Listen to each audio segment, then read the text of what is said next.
the most current combat sports news cycle in the current moment of time right now is Ryan Garcia failing his drug test.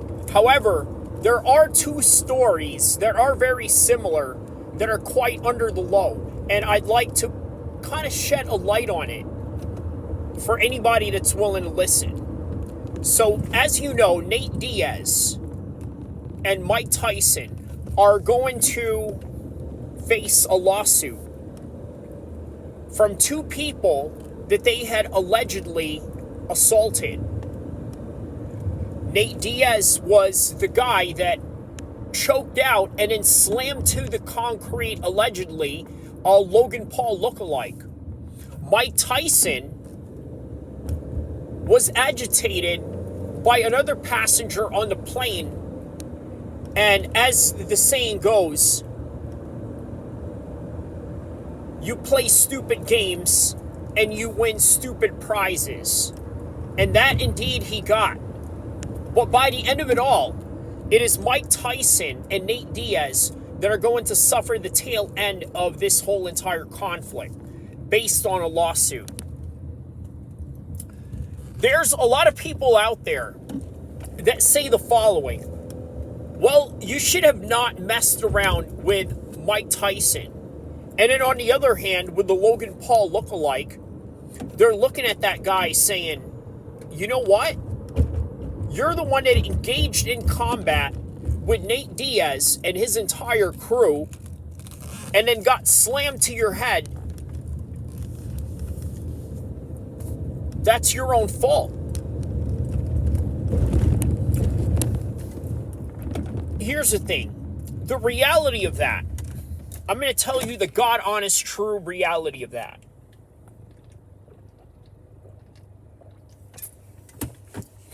Many of you who are Nick and Nate Diaz and Mike Tyson fans are sort of disillusioned with the honor code system that these two guys would live by, and maybe something that you would live by, as opposed to, let's say, what the general public would do. Because the reality is, the world that we're living right now, a lot of people are struggling. They are struggling hard. And I can name you a few examples out here in Sacramento. I drive from the West Sacramento Bridge, right? That is right by the American River. And it's connected right into South Sac. And then as you get to South Sac, you notice there's going to be a lot of encampments. Okay? A lot of people that are camping out. Due to the inflation, you can blame it on different economic decisions by Joe Biden. Whoever you want to blame it on, it's happening. And the reality is that many people in the world, in all true to God honesty, are facing serious struggle. Okay? That's very important to know. Why? Why is that important to know? Because you have to understand the monetary motivations that a lot of people are going to have. And this is what's going on. You can say that the guy who assaulted Mike Tyson or allegedly agitated him on the plane was asking for it. But at the same time, unfortunately, the law is the law. And the law is going to award this particular behavior, although undesirable to your own principles, your own ethos, your own way of life, your own fiqh, your own deen, and your own manhaj, or as we say in Arabic, methodology. But unfortunately, the law is the law, and he's able to obtain a certain amount of monetary means, because at best, both of these cases can go into a settlement. And I can see the advisement and the lawyers that are behind Mike Tyson and Nate Diaz following suit on this particular order. Because there's no way that they're going to fight this in the courts. They have documents, they have videos that are all over the internet. Seeing that guy drop on his head in a New Orleans little night out after what seems to be a Misfits DAZN boxing card, and then gets laid out on a concrete floor, dropped to his head. Although he understands the combat that he is in, and he fought honorably, even to his own demise, he still understands that there is a lawsuit to have had. And the same goes with the guy that agitated Mike Tyson on the plane. So yeah, out of all the news cycles that are going on right now with Ryan Garcia failing his drug test, the UFC 301 fight week, Canelo and Munguia fighting on the same week, on May 4th, the Cinco de Mayo weekend. All of that is being shadowed, okay, overshadowing the reality of what Mike Tyson and Nate Diaz are going through right now. Obviously, Nate Diaz, we know he has a fight coming up, and Mike Tyson has a fight coming up with Jake Paul, a very big fight, I would say, on Netflix. I wonder what that guy's motivation was.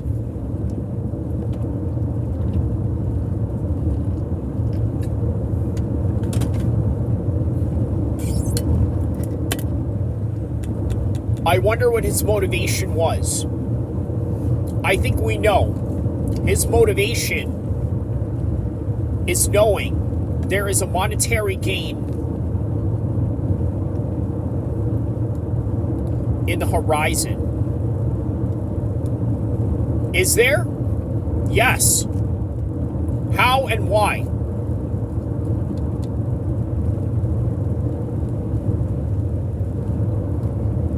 Jake Paul fight.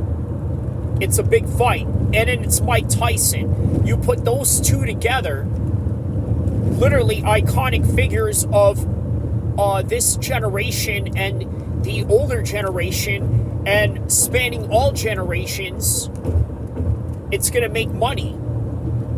So of course that guy's thinking in his head, hey, why not sue him? Now, is it the honorable thing to do? No.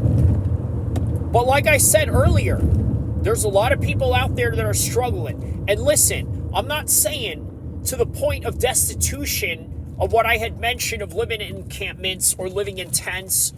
And by the way, one of those headlines as well that is overtaking news right now, obviously, the aspect of campus protests and students encamping themselves outside of the universities.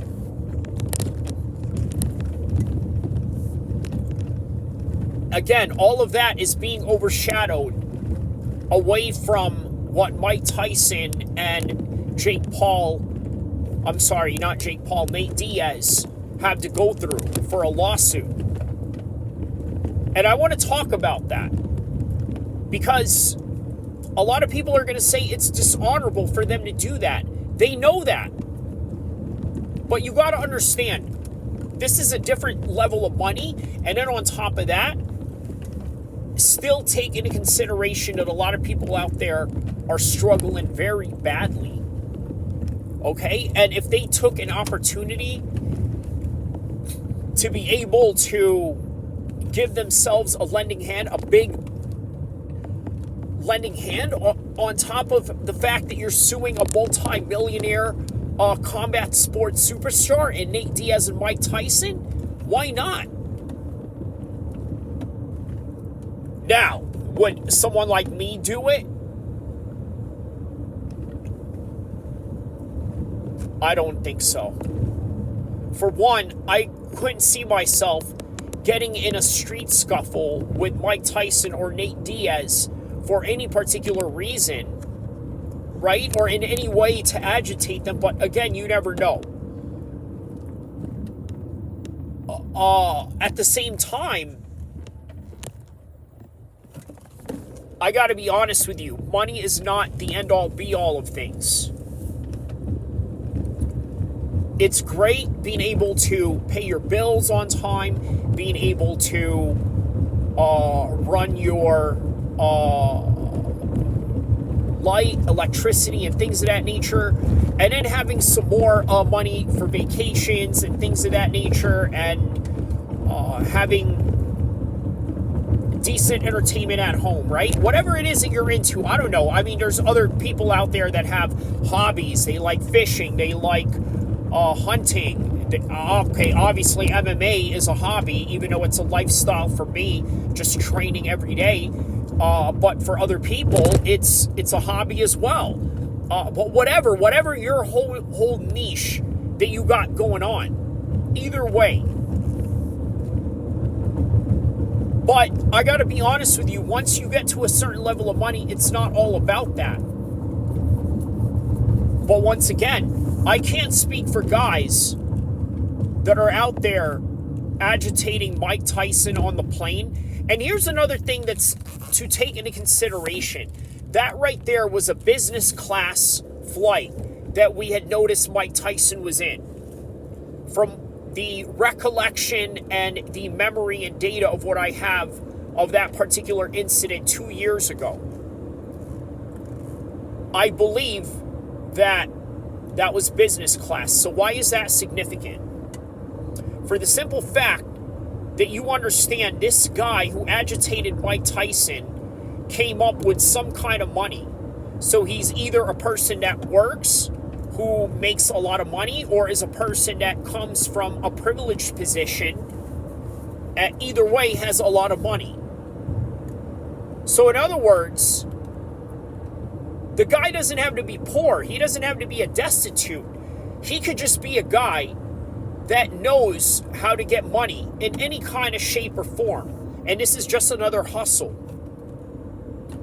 For the Nate Diaz and fake Logan Paul lookalike case, that right there is clear, precise in terms of understanding that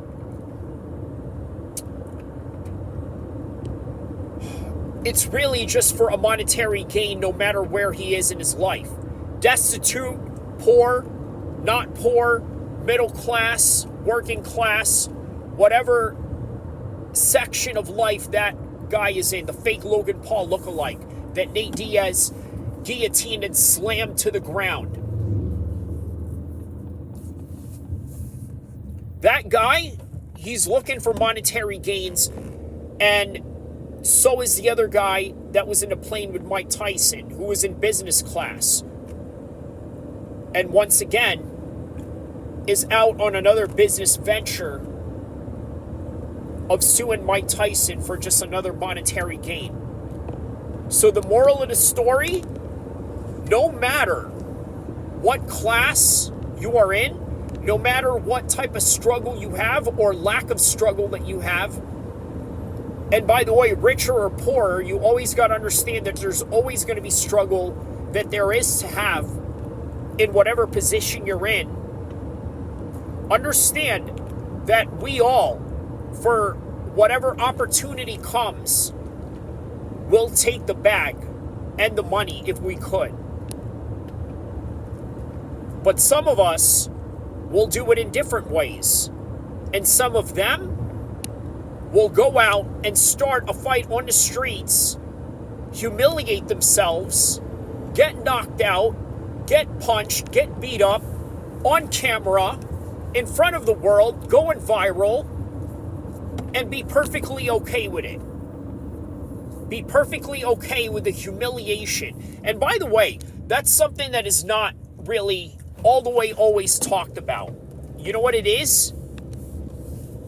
That kids today who get beat up and people have to film it, man, I gotta tell you, it's a little bit different. And it's a lot different than stepping the cage of where there's a footage of you getting your butt whooped of the world seeing it. That's a little bit different. Much different than actually being in a school street fight or a schoolyard fight only for you to be used as a meme of humiliation. So it's a different era. But those guys, they figure out a way to hide their pain and humiliation through coping with the lawsuits that is afforded to them.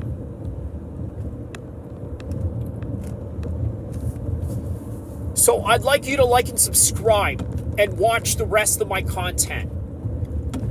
Because the moral of this story is this: there is no right way or wrong way, there is only your way. And whatever way is that, it is up to you and Allah to judge upon. Ameen. Like and subscribe for some of the hottest content in mixed martial arts, the most epic mixed martial arts content in the history of mankind.